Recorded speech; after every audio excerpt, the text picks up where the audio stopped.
Hello friends, welcome back again and today we will discuss about the Himachal Pradesh police constable भर्ती 2026। ठीक है, तो हिमाचल में पुलिस की भर्ती निकल चुकी है, हम सबको पता है। और अब इस भर्ती में आपके पास जो है कितनी नंबर ऑफ़ सीट्स हैं, सिलेबस क्या रहेगा, एज नंबर ऑफ़ सीट्स कितनी है, सिलेबस क्या रहेगा, एज क्या है, इसके अलावा फिजिकल एग्ज़ाम, हाइट, ये सब हम डिस्कस करेंगे आज एचपी पुलिस के कांस्टेबल भर्ती में। तो देखते हैं इस चीज़ को। हम देखेंगे मेल कैंडिडेट्स के लिए, क्योंकि मेल्स और फीमेल दोनों के लिए ये जो है वो हमारे लिए भर्ती निकली है। तो सबसे पहले मेल्स के लिए देख लेते हैं। तो यहाँ पर ये जो वैकेंसी थी आपके पास, ये जो है 10/7/26 को ये आउट हुआ है हमारे पास रिक्रूटमेंट के रिगार्डिंग। तो इसमें मेल्स के लिए सबसे पहले यहाँ पर अनरिजर्व में 140 सीट्स है। ठीक है, उस सीट्स है वो कितनी है, 491 पोस्ट जो है वो यहाँ पर दी गई है। वो मैं आगे डिस्कस करती हूँ कि टोटल जो है आपके पास किस कैटेगरी में कितनी पोस्ट जो है वो दी गई है। अगर हम आगे बात करें तो कुछ इंस्ट्रक्शंस यहाँ पर दी गई हैं, जैसे कि सिंपल इंस्ट्रक्शन है। मैं यहाँ पे सारी इंस्ट्रक्शन नहीं पढ़ूंगी, जो इंपॉर्टेंट है वही पढ़ूंगी, जो हमें इंपॉर्टेंटली चाहिए होती है और जिसको नीड होती है। ठीक है, सबसे पहले तो आपने ये ध्यान में रखना है कि जब भी एग्ज़ाम को फिल करना है तो यहाँ पर कैटेगरी, आपके पास एक्सपीरियंस, ये सारे डॉक्यूमेंट्स जो हैं वो आपने बहुत अच्छे से फिल करने, इनकी डिटेल अच्छे से फिल करनी है आपको। ठीक है, नेक्स्ट है आपके पास सभी candidates, all candidate shall be eligible for the recruitment of the post of the constable if you past a batik relation. ठीक है, एक तो आपका 10th जो है वो होनी चाहिए कहाँ से, हिमाचल से, और दूसरा जो है वो +2 आपका जो 12th है। ठीक है, 10th जो है वो आपका कहाँ से होना चाहिए, एचपी बोर्ड से ही होनी चाहिए, तभी जो है वो आप एलिजिबल हैं। देखिए हमें कौन कौन सा सर्टिफिकेट चाहिए। तो सबसे पहले यहाँ पर जो सर्टिफिकेट है आपके पास, जो आपने अपलोड करना है साइट पे, फर्स्ट है मैट्रिक का सर्टिफिकेट, देन +2 का सर्टिफिकेट। अगर किसी के पास एनसीसी का सर्टिफिकेट है तो ठीक है, वो भी बच्चा जो है वो अपना एनसीसी का सर्टिफिकेट जो है वो यहाँ पर अपना लगा सकता है। ठीक है, इसके बाद अगर आप किसी कैटेगरी से बिलोंग करते हैं तो कैटेगरी के जो सर्टिफिकेट्स होते हैं वो एससी है, एसटी है, ओबीसी है, ठीक है, इकोनॉमिकली वीकर सेक्शन है, वो सारे सर्टिफिकेट्स अगर आप एलिजिबल हैं तो वो भी आपको अपलोड करने पड़ेंगे। ठीक है, service certificate in case of home guard candidates, यहाँ पर एचटी जो है वो होम गार्ड्स है, होम गार्ड के जो कैंडिडेट्स हैं, ठीक है, उनके जो सर्विस सर्टिफिकेट है वो आपको अपलोड करना पड़ेगा। Also one most important thing कि बोनोफाइड जो है हिमाचल सर्टिफिकेट, ठीक है, ये आपका होना चाहिए। अगर आपने मैट्रिक जो आपके 10th क्लास है या फिर +2 क्लास है, वो आपने स्टेट के बाहर से कहीं से करी है। ठीक है, एक तो आपकी एलिजिबिलिटी बन गई, क्या बन गई कि आपके पास 10th होनी चाहिए और क्या होनी चाहिए, 12th होनी चाहिए। अब अगर ये 10th और 12th आउट ऑफ स्टेट है तो आपके पास बोनोफाइड जो है वो कौन सा होना चाहिए, हिमाचल का बोनोफाइड ही होना चाहिए। ठीक है, ग्रैंड टोटल हमें वैकेंसीज दे रखी हैं अब मेल्स के लिए, वो हैं हमारे पास 491 वैकेंसीज हैं। इसमें अगर आप जनरल कैटेगरी में देखो तो जनरल कैटेगरी में उन्होंने डिवाइड किया, 140 जो है वो अनरिजर्व में दी है। ठीक है, फिर उसके बाद आपके पास अलग अलग उसमें दे दी, और 38 जो है वो होम गार्ड की वैकेंसीज दी गई है। तो टोटल जनरल में जो हो जाती है वो हमारे पास हो जाती है 187 वैकेंसीज।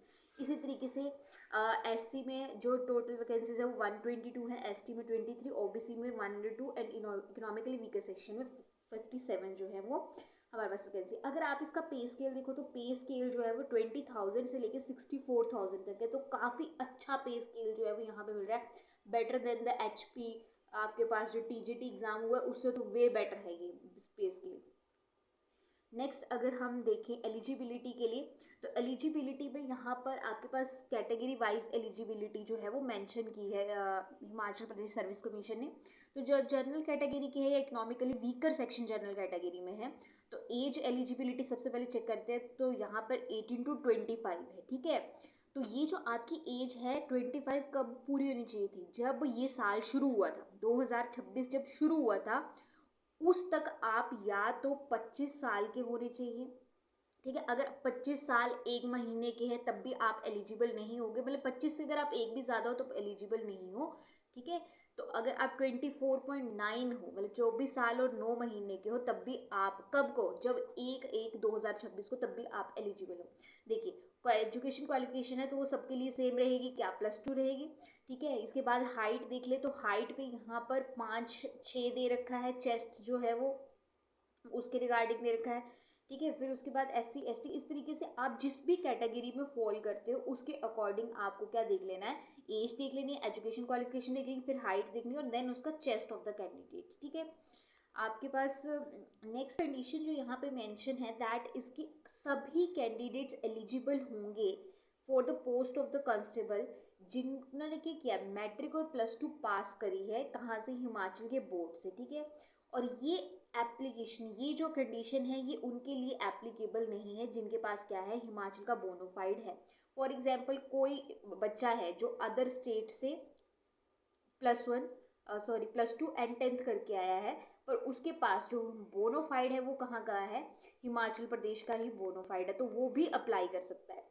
अगर ऐसा है कि +1 +2 आपने हिमाचल से ही की है, ठीक है, तब तो आपको बोनोफाइड वाली कंडीशन जो है वो यहाँ पर नहीं लगेगी, ठीक है। अगर आपने +1 +2 करके आए हो, आप किसी और स्टेट से, आपके पास बोनोफाइड भी नहीं है हिमाचल का, तब आप क्या रहोगे, एलिजिबल नहीं रहोगे इस एग्जाम के लिए, ठीक है। ये इसमें मेंशन किया गया है। नेक्स्ट बात करते हैं कि रिक्रूटमेंट की जो प्रोसेस है वो कैसे कैसे जो है वो प्रोसेस रहेगी। सबसे पहले तो आपका होगा फिजिकल टेस्ट, ठीक है। फिजिकल टेस्ट पे आपके पास चेक की जाएगी आपकी हाइट जो है वो चेक की जाएगी, और भी मल्टीपल पैरामीटर्स होंगे जो चेक किए जाएंगे। देन उसके बाद होगा रिटन टेस्ट जो कि कितने आवर्स का होगा, 2 आवर्स का होगा, जो कि कमीशन जो है वो कंडक्ट कराएगा। देन आफ्टर दैट आपका टेस्ट क्लियर हो जाने के बाद आपकी इवैल्यूएशन होगी डॉक्यूमेंट्स की, आपके डॉक्यूमेंट्स सही हैं या नहीं है, जिसमें आपके एनसीसी के सर्टिफिकेट के भी मार्क्स होते हैं। आफ्टर दैट आपका जो है वो मेडिकल टेस्ट होगा, मेडिकल एग्जामिनेशन आप क्लियर करोगे, देन आपको जो है वो जॉब मिलेगी। तो यहाँ पर ये आपको 4 स्टेप में चलेगा। फर्स्ट है physical test, then written, then evaluation होगी डॉक्यूमेंट की, देन मेडिकल टेस्ट।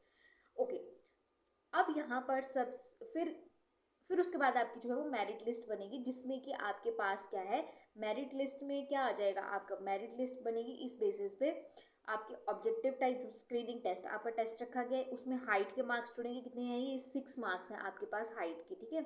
उसके बाद आपके पास एनसीसी का सर्टिफिकेट के 4 मार्क्स के, जिसके पास भी सर्टिफिकेट है उसको 4 मार्क्स जो है वो मिल जाएंगे। अगर हम बात करें फिजिकल स्टैंडर्ड ऑफ टेस्ट की, फिजिकल जो आपका टेस्ट है उस टेस्ट में आपके पास देखो हाइट के बेसिस पे आपको मार्क्स मिलने वाले हैं, 1 मार्क्स 2 मार्क्स, ठीक है।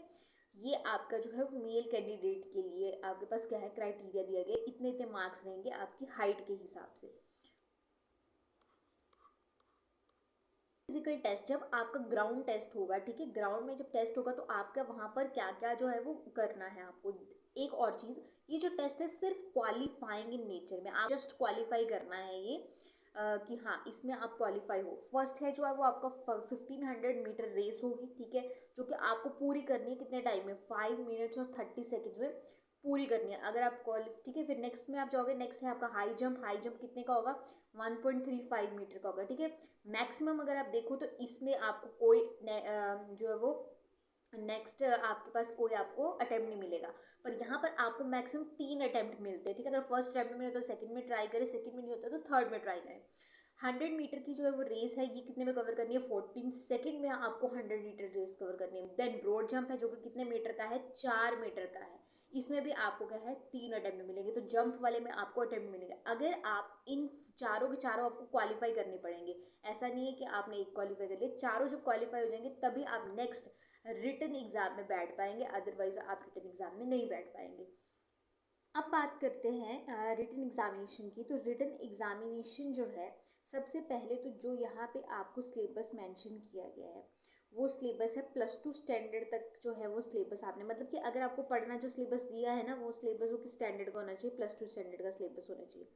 देन आपके पास ये जो एग्ज़ाम है वो कितने आवर्स का है, 2 आवर्स के लिए ये एग्ज़ाम होगा, ठीक है। 90 मार्क्स का ये एग्ज़ाम है और जिसमें क्या होंगे, 90 ही क्या होंगे, एमसीक्यू होंगे, ठीक है। इसके अलावा एक और चीज़ यहाँ पर नेगेटिव मार्किंग भी मेंशन की गई है, नेगेटिव मार्किंग भी होगी, ओके। नेक्स्ट आपके पास एक और चीज़ है यहाँ पर, अब आपको जो एमसीक्यू है उसमें अगर आप देखो तो आपको जो है वो 4 ऑप्शन दिए जाएंगे, ठीक है। ए पहले जो थे वो 4 रिस्पॉन्सेज, सॉरी 5 ऑप्शन दिए जाएंगे, पहले जो थे वो आपके पास 4 ऑप्शन देखने को मिलते थे, जो इनमें से ठीक होता था वो आप करके आ जाते थे। अब क्या है कि नेगेटिव मार्किंग है और आपको क्वेश्चन मान लो नहीं आता है, आप क्वेश्चन अटेम्प्ट नहीं करना है, तो आप क्या करोगे कि तीनों चारों को ब्लैंक छोड़ के नहीं आओगे, आपको ई जो है, जो ई ऑप्शन दिया है उसको क्या करके आना है, आपने सर्कल पे क्लिक करके आना है अगर आपको क्वेश्चन अटेम्प्ट नहीं करना है। अदरवाइज ये नेगेटिव में काउंट हो जाएगा, अगर आप इसको क्लिक नहीं करोगे तो ये नेगेटिव में चला जाएगा आपका, ओके। सो ये इसमें आपके पास इंफॉर्मेशन थी इसके रिगार्डिंग।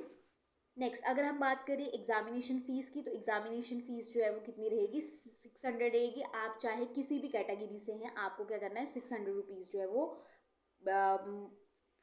600 रुपीज़ जो है वो देने हैं एग्ज़ाम के लिए। और इसके अलावा मोड ऑफ पेमेंट तो ऑनलाइन ही रहता है, ठीक है। अब नेक्स्ट जो आप देखने वाले हैं वो है फीमेल कांस्टेबल के लिए, क्योंकि इसमें दोनों, जैसे कि मैंने बताया पहले भी, कि दोनों की जो है वो वैकेंसी निकली है, फीमेल की और मेल की दोनों की निकली है।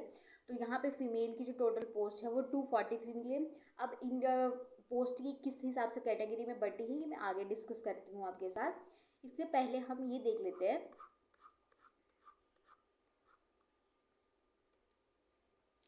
यहाँ पर जो वैकेंसीज हैं, जैसे कि जर्नल में है आपके पास इस तरीके से 101, एससी में 58, एसटी में 12 एंड ओबीसी में 48, इकोनॉमिकली वीकर सेक्शन में 24। इस तरीके से जो टोटल है वो आपके पास कितनी है, 243 जो है वो पोस्ट है।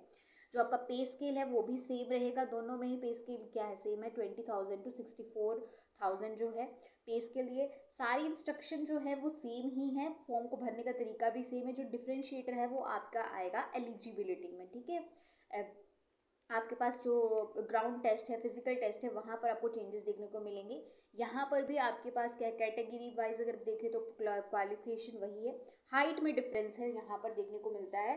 तो आपने अपनी कैटेगरी के हिसाब से, आप जिस कैटेगरी में हैं, जिस कैटेगरी से बिलोंग करते हैं उसके हिसाब से क्या कर लेना है, अपनी हाइट जो है वो देख लेनी है, ठीक है। एज तो ऑलमोस्ट सेम ही रखी गई है, ठीक है।